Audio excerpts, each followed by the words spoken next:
10ویں پارے میں 11ویں پارے میں بہت سی آیت کریمہ ہیں جن پہ کچھ ذہن کو کھولنے والی باتیں کی جا سکتی ہیں، لیکن آج ایک سودے والی بات کی جا رہی ہے۔ ان اللہ اشتری من المؤمنین انفسهم واموالهم بان لهم الجنہ، بے شک اللہ نے مسلمانوں سے ان کے مال اور جان خرید لیے،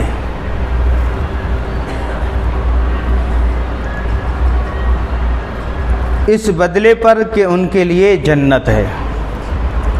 یقاتلون فی سبیل اللہ فیقتلون ویقتلون، اللہ کی راہ میں لڑیں تو ماریں اور مریں۔ وعدن علی حقا فی التوراۃ والانجیل والقرآن، اس کے ذمہ کرم پر سچا وعدہ توریت اور انجیل اور قرآن میں۔ ومن اوفی بعہدہ من اللہ فاستبشروہ ببیعکم الذی بایعتم بہ، اور اللہ سے زیادہ قول کا پورا کون، تو خوشیاں مناؤ اپنے سودے کی جو تم نے اس سے کیا ہے۔ وذالک الفوز العظیم، اور یہی بڑی کامیابی ہے۔ التائبون العابدون الحامدون السائحون الراکعون الساجدون الآمرون بالمعروف والناہون عن المنکر والحافظون لحدود اللہ وبشر المؤمنین۔ توبہ والے، عبادت والے، سراہنے والے، روزے والے، رکوع والے، سجدہ والے، بھلائی کی بتانے والے اور برائی سے روکنے والے، اور اللہ کی حدیں نگاہ رکھنے والے، اور خوشی مناؤ مسلمانوں کو نبی، اور خوشی مناؤ مسلمانوں کو۔ اس آیت کریمہ میں بس تھوڑا سمجھنے کی بات ہے، سمجھیے۔ ان اللہ اشتری من المؤمنین انفسهم، بے شک اللہ نے مسلمانوں سے ان کے مال اور جان خرید لیے ہیں، کس کے بدلے میں؟ اس بدلے پر کہ ان کے لیے جنت ہے۔ اب یہاں پر بات صاف ہے کہ نہ جان ہماری ہے نہ مال ہمارا ہے۔ اگر کہیں کہ میری جان میرا مال تو کہاں ہے؟ یہ آیت کریمہ خود صاف کہتی ہے کہ اللہ نے تمہارے مال اور تمہاری جان اس بدلے میں لے لی ہے کہ تمہیں جنت ہے، یعنی ہم نے یہ سودا کیا ہے۔ اسی آیت کے تحت ایک معراج کی تفسیر یوں کی جاتی ہے،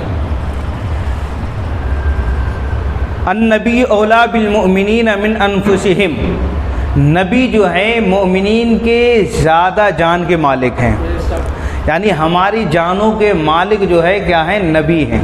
سرکار ہماری جانوں کے مالک ہیں کہ نہیں ہیں؟ اب معراج کی رات میں اللہ نے جو مال رکھا ہے، یعنی جو خریدا ہے، ہماری جان اور مال جو ہے ایک چیز ہے، اور دوسری اس کے بدلے میں کیا ہے؟ جنت ہے۔ کیا ہے؟ جنت ہے۔ اور یہ بیچ میں ہمارے موکل کون ہیں؟ حضور نبی کریم صلی اللہ تعالی علیہ وسلم، سمجھے؟ تو معراج کی رات میں معراج کا ایک سبب یہ بھی بتایا جاتا ہے کہ اللہ نے جو مومنین کی جان اور مال کے بدلے میں جو جنت دی ہے، جنت جو بدلہ رکھا ہے، تو اللہ نے اس جنت کو دکھانے کے لیے اپنے حبیب کو عرش پر بلایا تھا، تاکہ جان تو مال تو تم نے دیکھے ہی ہیں، ان کے بدلے میں جو جنت ہے وہ بھی دیکھ لو، اس بدلے پر کہ ان کے لیے جنت ہے۔ اللہ کی راہ میں لڑیں تو ماریں اور مریں، ظاہر سی بات ہے کہ اللہ کی راہ میں اپنی جانوں کو قربان کرنا یہ سب سے بڑی دولت ہوتی ہے۔ شہادت جو ہے، آج ہم شہادت کو صحیح معنوں میں سمجھتے ہی نہیں ہیں۔ شہادت کئی طریقے سے ہوتی ہے، ایک تو یہ کہ اللہ کی راہ میں اپنی جان کو قربان کر دینا، ایک یہ شہادت ہے۔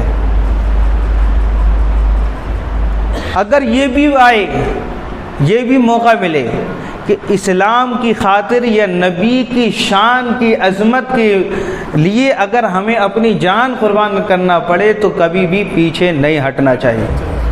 یہی ہے کہ اللہ کی راہ میں لڑیں تو ماریں۔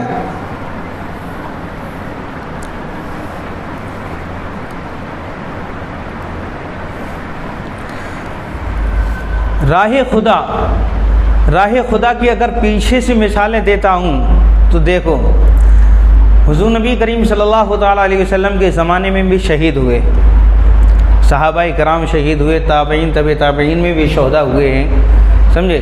اور اس کے بعد بھی جو جنگیں ہوئی ہیں، اسلامی جنگیں، ان میں بھی لوگ شہید ہوئے ہیں، لیکن جو شہید ہوتا ہے اللہ کی راہ میں، جو اپنی پیاری جان قربان کرتا ہے، اس کا مرتبہ بہت بالا ہوتا ہے، اتنا بالا ہوتا ہے کہ قرآن نے خود اس کے لیے کہہ دیا وَلَا تَقُولُوا لِمَنْ يُقْتَلُ فِي سَبِيلِ اللَّهِ أَمْوَاتٌ بَلْ أَحْيَاءٌ وَلَكِنْ لَا تَشْعُرُونَ، کہ جو اللہ کی راہ میں اپنی جانیں قربان کر دیں انہیں تم مردہ نہ کہو بلکہ وہ زندہ ہے۔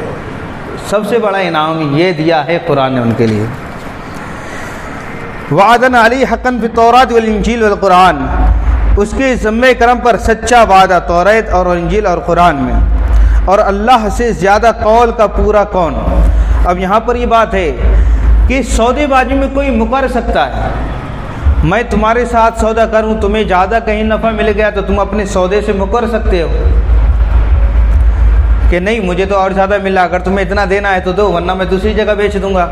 ہمارا دنیاوی ماحول کے اعتبار سے صحیح ہے نا کہ ہم کبھی بھی اپنے قول سے، اپنی بات سے، قول مطلب بات سے کبھی بھی پھر سکتے ہیں، مگر رب وہ ہے جو اپنے وعدے سے کبھی پھرنے والا نہیں ہے۔ جو وعدہ اس نے کس میں کیا؟ توریت میں بھی، توریت جو ہے آسمانی کتاب ہے، انجیل بھی مطلب جو ہے آسمانی کتاب ہے، اور قرآن مجید جو ہمارے ہاتھوں میں ہے یہ بھی آسمانی کتاب ہے۔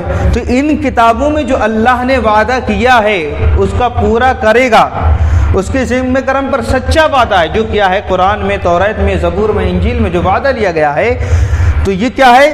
اللہ سے زیادہ قول کا پورا کون، یعنی اللہ سے زیادہ کوئی اور ہے جو وعدے کو پورا کرنے والا ہو؟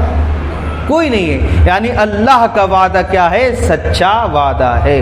وَمَنْ أَصْدَقُ مِنَ اللَّهِ قِيلًا، اللہ سے بڑی سچی بات کوئی نہیں۔ وعد اللہ حقاً، اللہ کا وعدہ جو ہے بالکل سچا ہے۔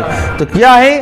جب ہمیں اس بات پر یقین ہوگا کہ ہم نے اپنی جان، اپنے مال جب یہ بیچ دیے ہیں، اس کے بدلے میں ہم نے جنتیں لے لی ہیں، تو اب قرآن کہتا ہے فَاسْتَبْشِرُوا بِبَيْعِكُمُ الَّذِي بَايَعْتُمْ بِهِ، تو خوشیاں مناؤ اپنے سودے کی جو تم نے اس سے کیا ہے۔ کس سے کیا ہے؟ اللہ سے کیا ہے۔ جو سودا تم نے کیا ہے اپنی جان اور مال کے بدلے میں، تم نے جنت جو لی ہے، اس سودے پر کہ تمہارا سودا کھوٹے کا نہیں ہے، فائدے کا ہے، اس سودے پر جو کبھی مکرنے والا نہیں ہے، جو کبھی مکرنے والا نہیں ہے، جو اپنی بات سے کبھی پھرے گا نہیں، یہ سودا جو ہے بالکل سچا ہے۔ اس سودے پر تمہیں کیا بنانا چاہیے؟ خوشیاں منانا چاہیے۔ فاستبشروا، تو تم خوشیاں مناؤ اپنے سودے کی جو تم نے اس سے کیا ہے، یعنی اللہ رب العزت سے جو تم نے سودا کیا ہے۔